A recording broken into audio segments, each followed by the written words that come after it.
Hello बच्चों, कैसे हैं आप लोग। क्या आज आप में से किसी का जन्मदिन है या आने वाला है। सब बच्चों को अपने जन्मदिन का बहुत बेसब्री से इंतज़ार होता है। क्यों है ना? क्योंकि उस दिन अच्छे अच्छे उपहार जो मिलते हैं, मम्मा आपकी पसंद का खाना बनाती हैं और सब बड़े सुबह से ही बहुत बहुत प्यार करते हैं। आज मैं आपको एक ऐसे ही बच्चे की कहानी सुनाने जा रही हूँ जिसका नाम रोहन है। रोहन को भी अपना जन्मदिन बहुत पसंद है, पर वह इसे कैसे मनाता है हम इस कहानी से जानेंगे। वह अपनी खुशियाँ कैसे बांटता है, आइए सुने। कहानी का शीर्षक है दान की खुशी। रोहन एक बड़े से परिवार में रहता था। बड़े दादा दादी, छोटे दादा दादी, 3 चाचा चाची, 2 बुआ, एक मौसी, 3 बड़ी दीदियाँ और 4 छोटे भाई बहन। खूब बड़ा सा आंगन वाला घर और बड़ी सी छत। भाई बहनों के साथ खूब धमा चौकड़ी। बड़ों का भी बहुत दुलार मिलता। बड़ी दादी रसोई संभालती तो छोटी दादी समय से कॉलेज जाती। दोनों बुआ जो कंप्यूटर इंजीनियर थीं समय से ऑफिस चली जाती। रोहन की मम्मा डॉक्टर थी और पापा इनकम टैक्स ऑफिसर। एक चाचा खेती का काम देखते तो दूसरे चाचा ट्रैक्टर का शोरूम। तीसरे चाचा पुलिस कमिश्नर थे, सो वो तो बहुत व्यस्त रहते, पर सप्ताह के अंत में खाने का वक्त परिवार के साथ जरूर निकाल। 2 चाचियां शिक्षिका थीं और एक वकील। तीनों दीदियां पढ़ रही थीं। बड़ी दीदी और 4 घर के सहायक मिलकर पूरा घर संभालते। दोनों दादाजी भी बच्चों को खूब प्यार करते और समय से पढ़ने लिखने भी बिठाते। रात में अच्छी अच्छी कहानियाँ भी सुनाते। रोहन शहर के ही एक स्कूल में 5वीं कक्षा का छात्र था। एक दिन कक्षा में उसके शिक्षक ने बताया, घर में ज़रूरत से ज़्यादा सामान इकट्ठा नहीं करना चाहिए। जितनी हमें ज़रूरत हो उतने ही सामान रखने चाहिए। ज़रूरत से ज़्यादा सामान इकट्ठा करने से हम पर्यावरण को तो नुकसान पहुंचाते ही हैं, अपने मन में भी लालच का भाव भरते हैं। रोहन बहुत ध्यान से उनकी बातें सुन रहा था। उसके दिमाग में अपने घर के ऊपर वाले कमरे की पूरी तस्वीर कौन गई। सामानों से अटा पड़ा कमरा। जिस सामान की उपयोगिता नहीं होती उसे उस कमरे में डाल दिया जाता। जब भी कोई कहीं से गिफ्ट आता, किसी को ज़रूरत नहीं होती, उस कमरे में रख दिया जाता। फिर सब उसे भूल जाते। बच्चे ही आते जाते छत पर उसे झांक लेते।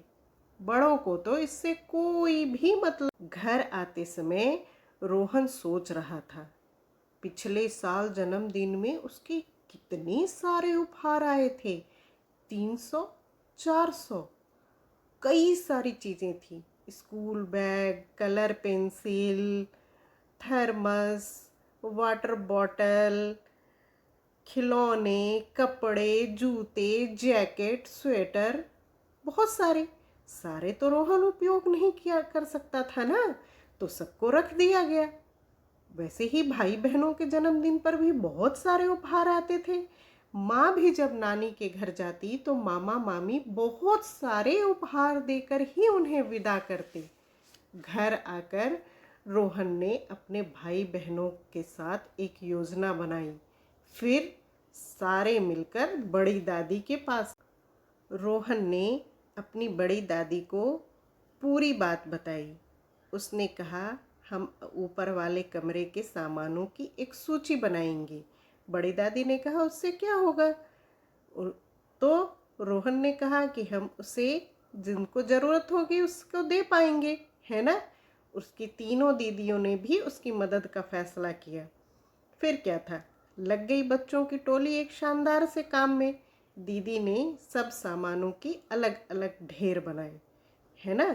कपड़ों की, स्कूल बैग की, पेंसिल, पेंसिल बॉक्स, घड़ियाँ, जूते, स्वेटर, जैकेट, बहुत सारे सामान। जब ये सूची उन्होंने बड़ी दादी को पकड़ाई तो उनकी आंखें खुली रह गई। हे भगवान, हमारे घर में इतना सामान बेकार पड़ा है। रोहन ने कहा, दादी अब आप लोगों के पास भी जितनी ऐसी साड़ियाँ, बेडशीट, चादरें पड़ी हैं जो आप उपयोग में नहीं लाते, अब आप उन्हें भी निकालिए। वाह, ये अच्छा है, सबने मिलकर कहा और लग गए सब काम में। फिर क्या था, बरामदे पर तो एक कपड़ों का ढेर लग गया। फिर दीदी ने सबकी अलग अलग ढेरियां बनाई। गोटे वाली साड़ियाँ, गोटे वाली चुन्नियाँ, सूती साड़ियाँ, बेडशीट, रज़ाइयाँ, कंबल। बड़ी दादी ने कहा, हमारे पास तो बहुत सारे बर्तन हैं, क्यों ना हम उसे भी अलग करें। सबने मिलकर ये भी कर दिया। शाम को जब पुलिस कमिश्नर चाचा आए तो वो हैरान रह गए। अरे, इतना सारा सामान बाहर पड़ा है, घर में कोई चोर आया था क्या? नहीं, ये रोहन की योजना है, सबने मिलकर बताया। पूरी बात सुनकर रोहन के चाचा बहुत खुश हुए। धीरे धीरे सब घर आ गए। क्या था, पापा, चाचा और दादाजी ने मिलकर चर्चा की इन सामानों का क्या किया जाए। गांव के एक स्कूल में पढ़ने लिखने का सारा सामान दे दिया गया। वहाँ ज़रूरतमंद बच्चों में वो बांट दिया गया। फिर पंचायत से ऐसे लोगों की सूची मांगी गई जिन्हें कपड़े और बर्तन की ज़रूरत थी, रज़ाइयाँ और कंबल की भी। फिर उन लोगों में भी वो सामान बांट दिया गया। तीनों चाचा, पापा, दादाजी ने मिलकर ये काम भी पूरा कर दिया। सबके चेहरे पर संतोष की चमक थी और दिल में अपार खुशी। बरसों से जो सामान उनके घर में अनुपयोगी पड़ा था, वह दूसरों के चेहरे पर मुस्कुराहट ला रहा था। इन सब का श्रेय छोटे रोहन को जाता था। सब ने रोहन की पीठ थपथपाई। रोहन ने भी अब सबसे एक वादा लिया, अब हम जन्मदिन पर कोई उपहार नहीं खरीदेंगे, बल्कि हम किसी ज़रूरतमंद की मदद करेंगे, किसी बीमार का इलाज कराएंगे या किसी बच्चे की पढ़ाई का खर्च उठाएंगे। सब ने एक स्वर में हामी भरी। इन सब बातों के 6 महीने गुजर गए।